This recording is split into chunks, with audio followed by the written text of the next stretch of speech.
If you want to stay focused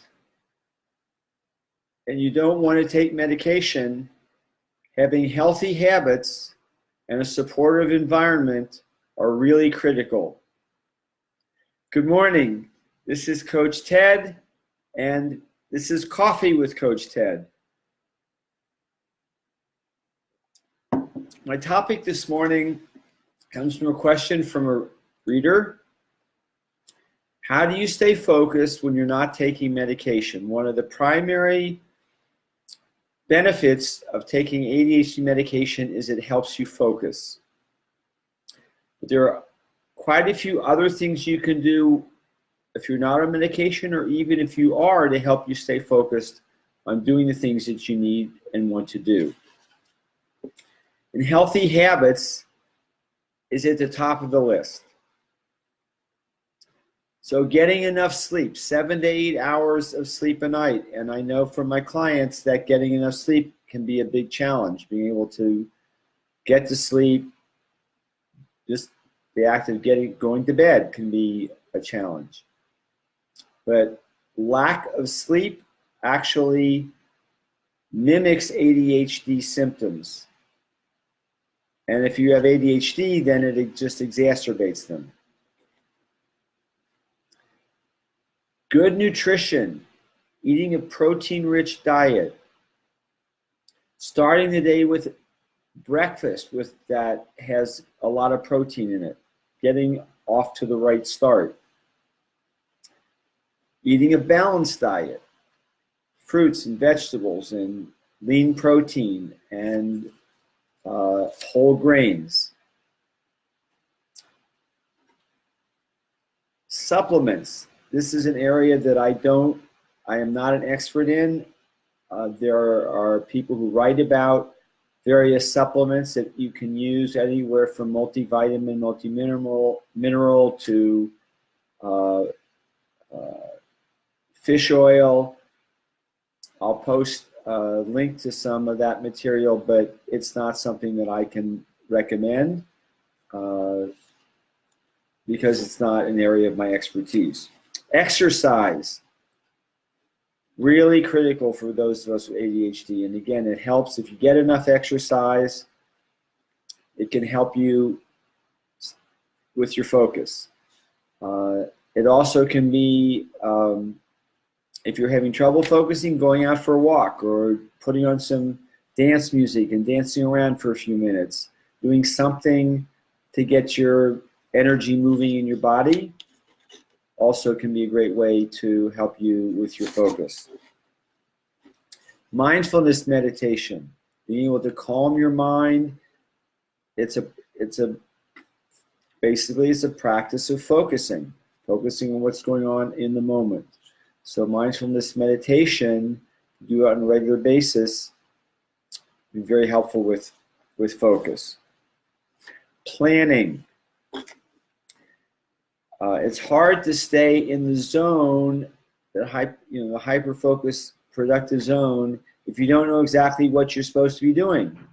So doing a bit of planning can make a big difference in your ability to focus and stay focused on what you want to get done. Excuse me, I need to scratch my nose.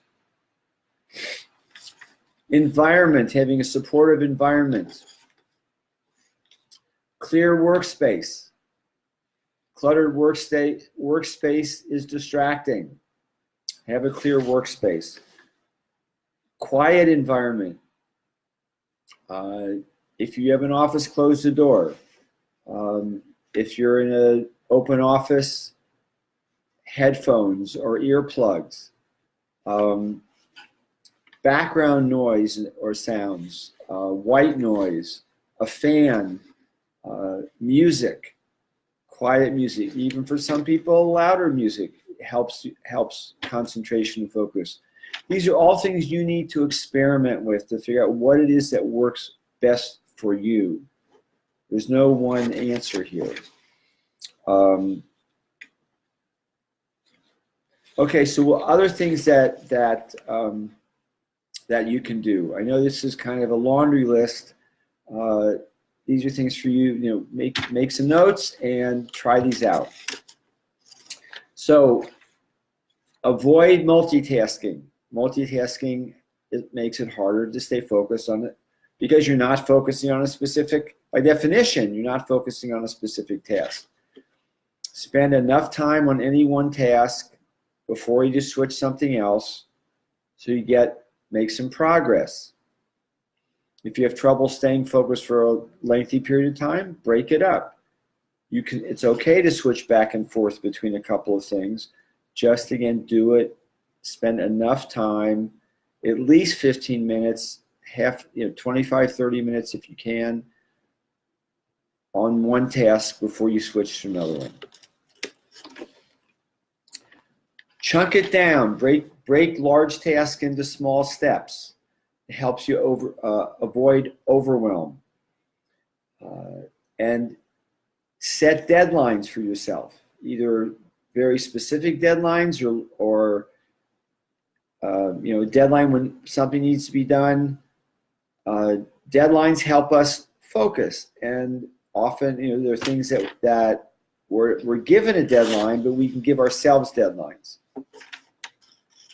Use a timer, and if you're going to spend 25 minutes on working on something, set a timer so you know it's time to take a little break and then to switch to something else. Timers are practically required for those of us with ADHD in a variety of ways. Manage your emotions. Strong emotions get in the way of focus.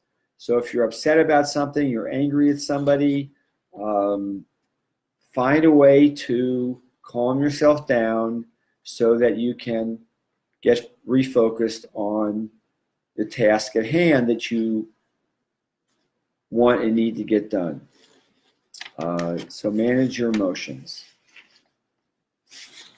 Involve other people. Get an accountability partner, somebody you check in with regularly about what you're going to do and then that you've done it. It's a way of supporting yourself, getting support from somebody else. You can, one example is you have an arrangement with somebody. You'll email them when you're starting a task, tell them what you're going to do, or text, and then you email or text when you're complete what it is you said you're going to do. It sets up a little structure to help support you to do what you want to do. You can have a phone conversation. I have an accountability buddy, partner I talk to every morning. And we tell each other what we've done the previous day and what we're going to do that day. And then we check in the next morning. Hi, Tina. Thanks for the like. Work together with someone. Get together, somebody, if you work from home, get together with somebody else who works from home at your house, their house, and say, okay, you bring your laptop and you're going to work. Both you're going to work, not on the same thing, but by having somebody else in your space or you're in their space, it's harder to just, distract yourself. Interesting thing I ran across in doing a little research here. Remember your cheerleaders, people who support you, whether it's a spouse, a parent, a child, your coach. Have a photo where you can see it to remind you of you have people in your life who support you. And that can help you, again, concentrate on what you need to do. Move while you work. Get up and walk around. When you're on the phone, for instance, don't just sit. Sit on an exercise ball. It's a little hard to stay. I've been thinking about doing that myself, trying that out myself. So your body has to move a little bit. Get your body involved, helps your mind focus. Encourage yourself with self-talk. Remind yourself of successes that you've had. And watch the negative self-talk. If you notice that, acknowledge it, and then move on. Refocus your attention on the positive. Create a parking lot. be a pad of paper, post-it note, where anytime you're working on something, you have an idea about something else, which happens often, right? Have a place you can write it down so you'll remember it, so you don't have to like use some of that mental energy to remember things you want to remember. Have a place to write those down. Call it a parking lot. Know your energy patterns. What parts of the day are you high energy? What parts of the day are you low energy? So you schedule tasks, more difficult tasks, in your higher energy parts of the day, and then monitor yourself. Notice what your energy level is. Do you have the energy right now to do, a more difficult or challenging task, or are you kind of in a fog or sort of burnt out and you need to do something that requires less focus? Things you can do to help yourself: brain training. I've been using for a while a program called Peak, P-E-A-K. It's brain training games. I don't know, I haven't noticed any noticeable change, but research shows if you do these enough, it helps with your working memory, helps with your mental agility, with your focus, and they're fun. They're interesting. There's enough of them that provides variety. And there's a free version and there's a low cost pro version. Green time, it's been shown spending time outside in nature has a very positive effect on you. So get out, take a walk, and particularly if you get into some kind of natural setting, a local park, that can be really helpful. And finally, it's time to kind of wrap this up. I just want to ask the question. I know there, some of you feel kind of strongly about not taking medication. And I would ask you to take a look at that. ADHD medication is proven to be one of the most effective medications around. About 80% of people who take ADHD medication benefit from it. And ADHD medication primarily helps you with focus. So I suggest giving it a try.